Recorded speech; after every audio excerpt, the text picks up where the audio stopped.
আছা লখিমপুৰ জিলা সমিতিৰ 3 ঘণ্টীয়া অৱস্থান ধৰ্মঘট। লখিমপুৰ জিলা আয়ুক্তৰ জৰিয়তে মুখ্যমন্ত্ৰীলৈ 5 দফীয়া দাবী সম্বলিত স্মাৰক পত্ৰ প্ৰদান কৰে সদৌ অসম আদিবাসী ছাত্ৰ সন্থা চমুকৈ আছাৰ জিলা সমিতিয়ে। অসমৰ আদিবাসীসকলক অনুসূচীৰ মৰ্যাদা প্ৰদান কৰা, অসমৰ বনাঞ্চলত বসবাস কৰা আদিবাসীসকলক দ্য ফৰেষ্ট ডুৱেলাৰ এক্ট 2006ৰ অধীনত ভূমিৰ পট্টা প্ৰদান, আদিবাসী জনগোষ্ঠীক T tribe, x T tribe, tea garden labour ইত্যাদিৰ নাম সলনি কৰি কেৱল উৰাও, মুণ্ডা, খাৰিয়া, চাওতাল, পৰ্জা নামেৰে জাতিগত প্ৰমাণ পত্ৰ প্ৰদান কৰা, চাহ বাগিচাত কৰ্মৰত শ্ৰমিকৰ দৈনন্দিন মজুৰি 550 টকালৈ বৃদ্ধি কৰা, আদিবাসী জনগোষ্ঠীৰ উচ্চ শিক্ষিত যুৱক যুৱতীসকলক বিশেষ টেট অনুষ্ঠিত কৰি আদিবাসী এলেকাত স্থাপিত বিদ্যালয়সমূহত নিযুক্তিৰ দাবীত অনুষ্ঠিত হয় এই ধৰ্মঘট কাৰ্যসূচীটি। সদৌ অসম আদিবাসী ছাত্ৰ সন্থাৰ লখিমপুৰ জিলা সমিতিৰ সভাপতি বসন্ত কৰ্মকাৰ আৰু সম্পাদক বিজু নায়কৰ নেতৃত্বত ধৰ্মঘটকাৰী আছাৰ কৰ্মকৰ্তাই আদিবাসীসকলক অনুসূচীৰ মৰ্যাদা প্ৰদান কৰক, ভূমিৰ পট্টা প্ৰদান কৰক, চাহ শ্ৰমিকৰ মজুৰি 550 টকালৈ বৃদ্ধি কৰক, শুদ্ধকৈ জাতিগত প্ৰমাণ পত্ৰ প্ৰদান কৰক আদি শ্লোগানেৰে পৰিৱেশ উত্তাল কৰি তোলে। লখিমপুৰৰ পৰা মিণ্টু মিঞ্জুৰৰ ৰিপৰ্ট, আদিবাসী নিউজ। আজি আমি সদৌ অসম আদিবাসী ছাত্ৰ সন্থা লখিমপুৰ জিলা কমিটিৰ তৰফৰ পৰা এই প্ৰতিবাদ কাৰ্যসূচীখনৰ পৰা চৰকাৰক ক'ব বিচাৰিছোঁ যে আমাক জনজাতিকৰণৰ যিটো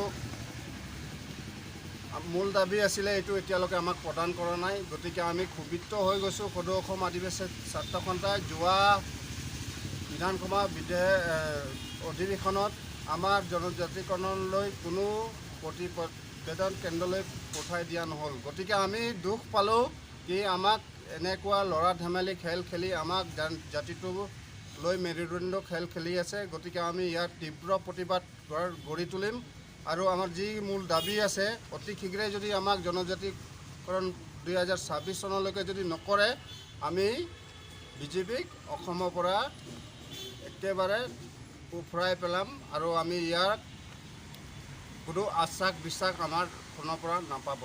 গতিকে আমাৰ যি মূল দাবী আছিলে আদিবাসীসকলৰ জনজাতিকৰণ আৰু দ্বিতীয় দাবী আছে আমাক ভূমি অধিকাৰ। আমাক এতিয়ালৈকে কোনো ধৰণৰ অসমত বসবাস কৰা লাখ লাখ আদিবাসীসকলক এতিয়ালৈকে ভূমি পট্টা প্ৰদান কৰা নাই। গতিকে আমি ভাৰতবৰ্ষৰ আদিম আদিবাসী হয় আৰু আমাক মূল যি মাটিৰ অধিকাৰ আমাক প্ৰদান কৰিব লাগিব।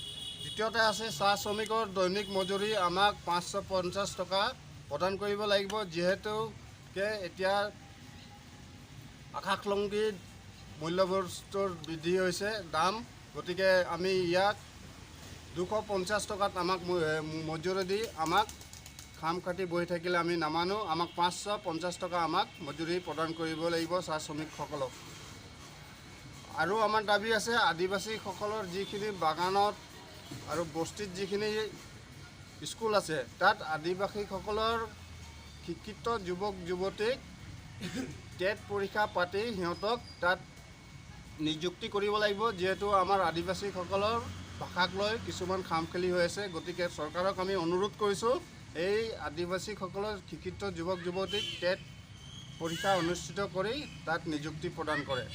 গতিকে এই মূল কেইখিনি দাবীক লৈ আমি আজি এই প্ৰতিবাদস্থলীৰ পৰা চৰকাৰক আমি ক'ব বিচাৰিছোঁ, অন্যথাই আমি ইয়াৰ বিষয়ে আৰু জংগী আমি আন্দোলন কৰিম বুলি আমি বাধ্য হৈছোঁ।